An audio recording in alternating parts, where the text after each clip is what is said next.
Hi,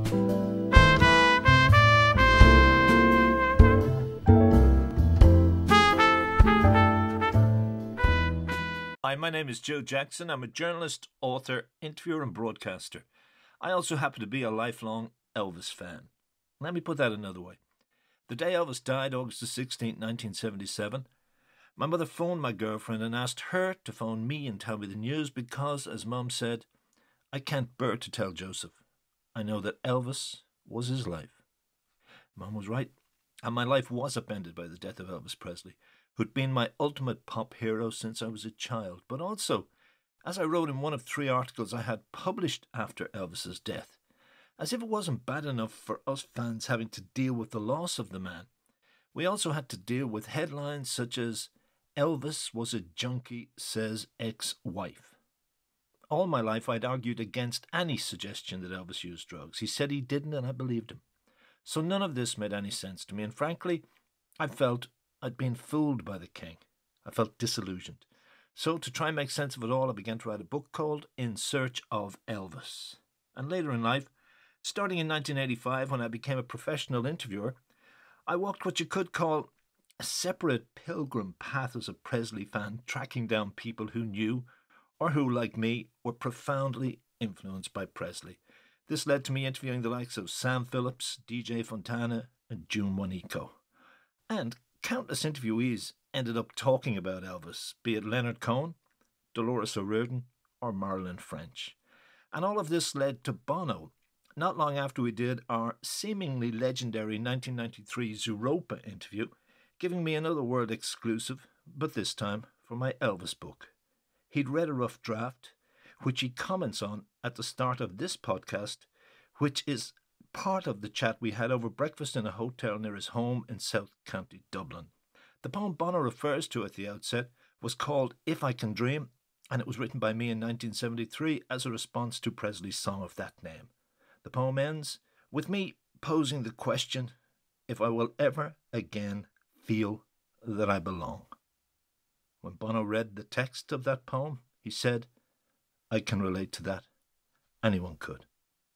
By the way, if you want to read the full text of my 1993 interview with Bono and its backstory, it's available as an ebook called Bono, the Joe Jackson Zooropa Interview Uncut.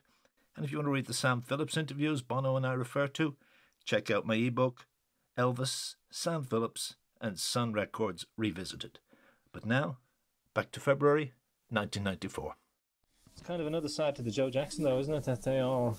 The only word I would criticise in that whole poem is desperation. Yeah? Because that's obvious. Just say clinging. I'd use a clinging to the lyric. Yeah, okay. That's just a suggestion. Yeah, but, no, okay. I also was going to cut out the unborn son because I just thought this morning when I looked through it, that's kind of self-explanatory. Oh, I'm trying to say my son was unborn then, obviously. I like that. Do you like that? Mm. Yeah. Maybe again it's drama, but I can. You can take that. Okay, so that's where the first third of the book is. And then the rest is talking with all these other people about what Presley was to them, and you realise that my story was probably representative of a wider political story, a wider psychological story, a wider story of our time, like the need for heroes and then the need to demythify heroes. Shamanism. Yeah, all those out. Yeah, that's why I hadn't realised at the time. I used to think this was a story that showed the subversion of Irish culture by American. Right, but it wasn't really, because I brought an Irish sensibility to bear on the Elvis Presley story, and I still do. Yeah. So I'm looking for the gods, I'm looking for shamanism, I'm looking for all these other layers to it that many other people have missed. There's a book called The History of Show Business and Shamanism. Oh, I didn't know that.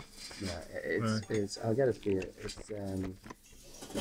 It's extraordinary, and he goes back to Houdini. Right. And the rabbit out of the hat. And he talks about, he says, and he's saying, not that show business is influenced by shamanism. He's saying show business is shamanism. Yeah, yeah. And that is what it is, and that it is religious. Right. That show business, I mean, he can trace all the elements of show business, as I say, going right back simply to the rabbit out of the hat, which goes back to a shaman trick. Sure. Yeah. You know, he has like in the 16th century, the rabbit out of the hat, pulling the rabbit out of the hat. He has stories of Arawak Indians in the northern plains of Russia. And an English guy goes along to see this shaman, and he sees him and describes in very sort of, Oxford English, him cut his assistant in pieces. Right. And, he sends he goes up a ladder. He puts a rope, the rope trick. The Indian rope. He goes up the rope, assistant goes up the rope, and the assistant holds down pieces, he comes down, puts them in a hat and takes them out in his hole. All right. And what it was Tori Amos would love it. But it was a common hallucination. Right. And that it was induced through shamanism. Now, the hallucination of the masses by shamanism, that's what rock bands do today. All right. Yeah. And he talks about that, and it's a fascinating book, and there is no doubt that I think that maybe Dylan, but certainly Elvis was the start of that dizziness, wasn't it? Yeah. That hallucination. Yeah, but he also tapped into a spiritual base, which is what Sam Phillips keeps taking me back to. Beyond the sexual, to Elvis' own spiritual hunger, which he says is there from My Happiness right through to Moody Blue or whatever. Yeah. That you don't look at form. His hand in mine. Right through them all, that not even the gospel songs. And he didn't realise that, he said, until long after Elvis died, because he dismissed all the Vegas stuff. He said, but now if I listen to Hurt or Solitaire, when he did that, he said there's a demented spiritual force. It's like the energy of the early cuts has turned in on itself. But he says, to me, it's still as vital. It's still Elvis Presley. It's true to that spirit we all loved at the beginning. Was anything else? That lucid. Sam astounds me. It's extraordinary. 71 a week or two ago? Yeah. And he's sharp. Have you ever met him? No, I'd love to. Oh, fuck. He's one of the... It's the moment. You know the way one moment brings all the rest together for you? When I sat in his house that afternoon, it was like... He knew then, hey, okay, part of it was home. It wasn't cliche, but something down here, I'm sitting here, the guy's talking to me, he respects what I'm asking him, this is fucking astounding. And then the way he delivered, and I mean, he and I can talk on the phone, and he'll shift into that gear in 10 seconds. Fantastic. I hope you do get to meet him. I'd like very much to. Johnny's asked me to Nashville sometime, and so maybe if I go there, I'll ring you and maybe we'll arrange a meeting. Absolutely. No, I'd love to try that. No, because I mean, he praised you, what you said in my interviews. Yeah. So if I could I'd love to get you to meet Phillips in his kind of. He didn't show it to me, but he has apparently a museum in his house, which has bits. Now I hear there's even film footage of Son, which he's not telling anybody about, but it's a legacy for his kids. Like this 8mm film. Wow. But he said he had 99 items in the museum, and he was waiting for the hot press interview to be the 100th. But he has all the stuff in there, the 50s cars in at the back, My fear is that he'll go. I mean, my big fear, and I keep tearing strips off, and he won't write his life story. He won't settle down to do it. His sons, he said, there's only 2 of my sons, and you're the only 3 people in the world who keep getting on my back about this. And I said, but you have to do it. Put it on tape. Just do something before, because I said, what if Albert Goldman does it after you go? Yeah. You know what I mean? That's a good stick. Yeah, I know. Okay, all right. You know what Grail Marcus said about that book? I think it was Grail that said it, about the Albert Goldman book. Yeah, cultural genocide. Yeah, that's what it was about. The same thing we were talking about earlier. Yes, it is. Well, that's absolutely Goldman's kind of perspective. Yeah. The hip jazz and everything kind of, Okay, what about the Elvis connection? I mean, when did it come in? I talked to Gavin, was saying that he only really tuned into Elvis after death, that he had dismissed the Las Vegas bloated figure, hadn't seen the kind of how potent that was or whatever. I mean, when did you tune in? Like originally, even the two.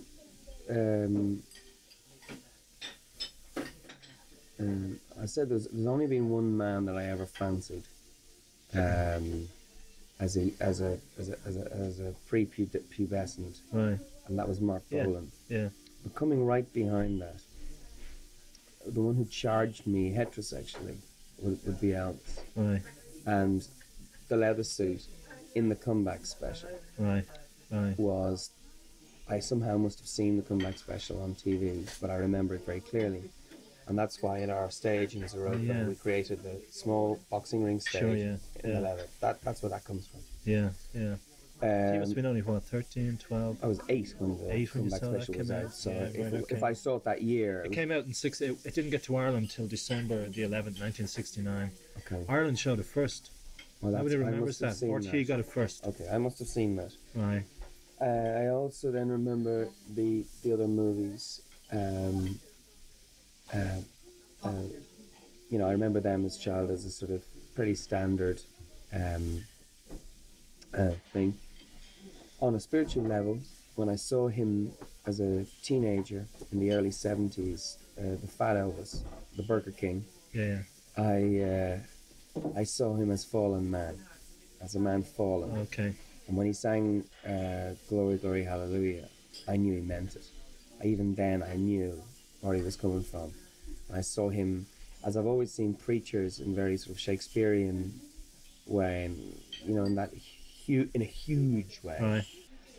Bing Crosby had brought together Bending black notes and all that musicians. stuff. No, not so much bending notes, but brought black and jazz influences into white culture. And I would agree with that. But what I'm saying is that is the moment, that the movement when it took him up. That's the possession. Yeah, sure. That's the shaming. That's the shuddering and the That's to me what that dance is. Yeah. That's so it more fully is the metaphor. Well, yeah, the time was ready to receive Elvis. It wasn't ready to receive what Crosby was doing. And there's a good argument that he kind of neutralised it to a degree to be a popular white crooner. Yeah. You know what I mean? Yeah. Presley didn't bastardise the energy source. So here you get God and sex. Yeah. To previously God and fun sex. Yeah. To previously incompatible ideas. Yeah. You get Africa and Europe.